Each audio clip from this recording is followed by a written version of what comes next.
2 minutes. Rama Reddy గారు మాట్లాడండి.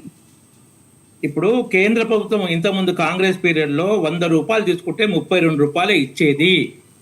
మేము 41 రూపాయలు ఇస్తున్నాము. 9 రూపాయలు ఎక్కువ ఇస్తున్నాం గతంలో కన్నా. ప్రజల సొమ్మే కదా, ప్రజల ట్యాక్సే కదా అంటే మిమ్మల్ని కూడా అడిగేది ప్రజల సొమ్ములకెళ్ళి రాష్ట్ర ప్రభుత్వం వాటా ఇవ్వట్లే అంటున్నాం. మీ జేబులకెళ్ళి ఇవ్వట్లే అనట్లేదు. మీరు దాన్ని డైవర్ట్ చేసి ప్రజల సొమ్మే కదా అని తిప్పి చెప్పొద్దు.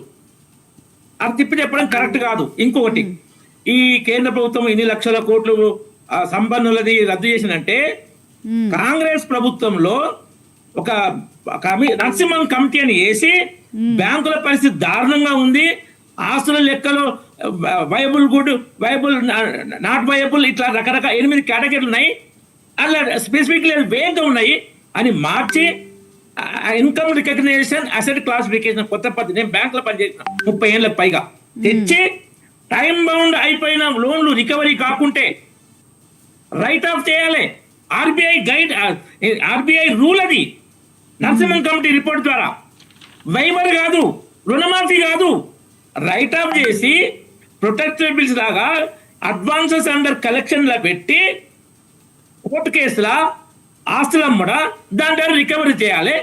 ఆ రైట్ ఆఫ్ చేసేటప్పుడు బ్యాంకు P&L అకౌంట్ చార్జ్ చేసుకుంటుంది, దానికి డెబిట్ చేసి చేయాలి. కాంగ్రెస్ ప్రభుత్వంలో ఇచ్చిన అడ్డగోలు లోన్లు 9 లక్షల కోట్లు ఎన్పీ అయింది. కాంగ్రెస్ ప్రభుత్వంలో లగడపాటి రాజగోపాల్కి ఇచ్చారు కాదు 45 కోట్లు. ఎగ్జాంపుల్ అది ఏంటంటే ఆయన 1.4 మాట్లాడిస్తున్నారమ్మా, ఇచ్చిన లోన్లో రూల్ కాంగ్రెస్ ప్రభుత్వం ఇచ్చింది రైట్ ఆఫ్ చేయాలని. లోన్లు ఇచ్చింది వాళ్ళే, వాళ్ళు మన బీజేపీ తప్పట్టే ప్రయత్నం చేస్తారు. మోడీ ప్రభుత్వం వచ్చినాక 9 లక్షల కోట్లలో 6 లక్షల కోట్లకు పైగా రికవరీ చేసిండ్రు.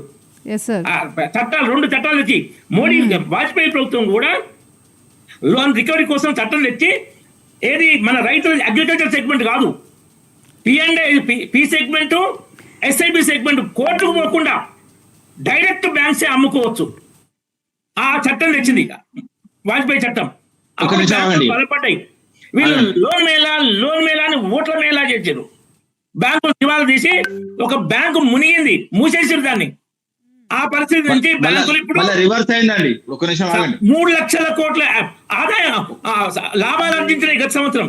రామరెడ్డి గారు మీ టైం కాదు ఇప్పుడు, నా టైం చెప్పింది మేడం, యాంకర్ చెప్పాలి, మీరు కాదు చెప్పేది.